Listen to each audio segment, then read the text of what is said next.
Hi friends, நம்ம வந்து இன்றைக்கி ஒரு நீட் கொஷின் பார்க்கலாம். என்ன சொல்லியிருக்காங்க, இந்த சர்க்யூட் இந்த circuit கொடுத்துருக்கிறதுல A1 A2 A3 A4 என்னன்னு கண்டுபிடிக்க சொல்லியிருக்காங்க. ஸோ வந்துட்டு இதில் நம்ம ஃபஸ்ட்டு என்ன பண்ணணும் அப்படின்னா, ஒரு கான்செப்ட் கிளாரிட்டிக்கு வரும். என்னது, ஒரு கான்செப்ட் தெரிஞ்சுருக்கணும். t is equal to sometime ஒரு t is equal to t அப்படி இருக்கும்பொழுது இண்டக்டார் வந்துட்டு it will act as a short circuit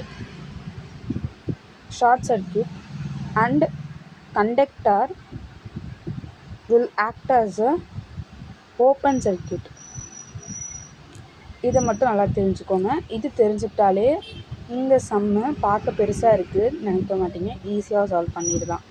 okay friends, இப்போ நம்ம சம்முக்குள்ளே போகலாம். இப்போ ஃபஸ்ட்டு என்ன நடக்குது, இங்கேருந்து ஒரு 10 வோல்ட் பேட்ரி இருக்குது, இங்கேருந்து கரண்ட்டு ஃப்ளோ ஆகிட்டு இருக்குது, இங்கே 5 ஓம் ரெசிஸ்டார்ஸ் இருக்குது, என்ன ஆகுது, இது வழியாக கரண்ட் வருது. இப்போ நான் என்ன சொன்னேன், time t is equal to t-ஆக இருக்கும்பொழுது inductor will act as a open wire. ஓப்பன் ஒயர்னால் என்ன, நீங்கள் வந்து இதில் கன்சிடர் பண்ண வேணாம், இங்கே ஒன்று இருக்கிறதாவே கன்சிடர் பண்ண வேணாம், ஜஸ்ட் இதை வந்து ஒரு ஓப்பன் ஒயராக கன்சிடர் பண்ணிக்கோங்க. நெக்ஸ்ட்டு, இது time t is equal to capacitor act as a closed wire, short circuit சொன்னோன்னா.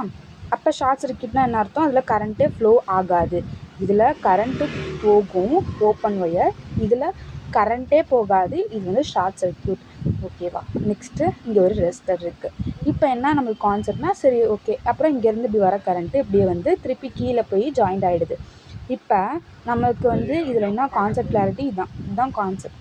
இப்போ இதை வச்சு சம் போட போகிறோம், அவ்வளோதான் ஃப்ரெண்ட்ஸ். இப்போ நம்ம அதுக்கு என்ன கான்செப்ட்டு, இதுதான் கான்செப்ட்டு. இப்போ வந்துட்டு என்னென்னா, இங்கேருந்து கரண்ட் ஃப்ளோ ஆகிட்டே வருது, இங்கே இப்போ இது ஓப்பன் ஒயராக இருக்குது, இங்கே ஷார்ட் சர்க்யூட், இங்கேருந்து ஒதுமே இல்லை.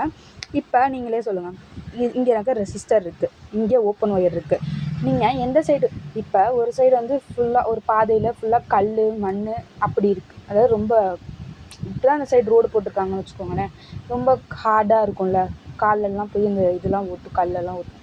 இந்த இன்னொரு சைடு வந்து சிமெண்ட் ரோடு இருக்குது. நீங்கள் எந்த சைடு போக ஆசைப்படுவீங்க, சிமெண்ட் ரோட் சைடு தானே போக ஆசைப்படுவீங்க. ஸோ தட் லைக் நம்ம வந்து இந்த சைடு தான் போக ஆசைப்படுவோமா. ஸோ கரண்ட்டும் இந்த சைடு தான் ஃப்ளோ ஆகும், இந்த சைடு கரண்ட் ஃப்ளோ ஆகாது. ஓகேங்களா. அப்போ இந்த சைடு மட்டும் தான் கரண்ட் ஃப்ளோ ஆகி இப்படியே போய் இந்த கீயை வந்து ரீச் பண்ணிட்டு திருப்பி இப்படியே ஃப்ளோ ஆகும். ஸோ இந்த இடத்துல கரண்ட்டே போகாது. ஸோ அவ்வளோதான் ஃப்ரெண்ட்ஸ்.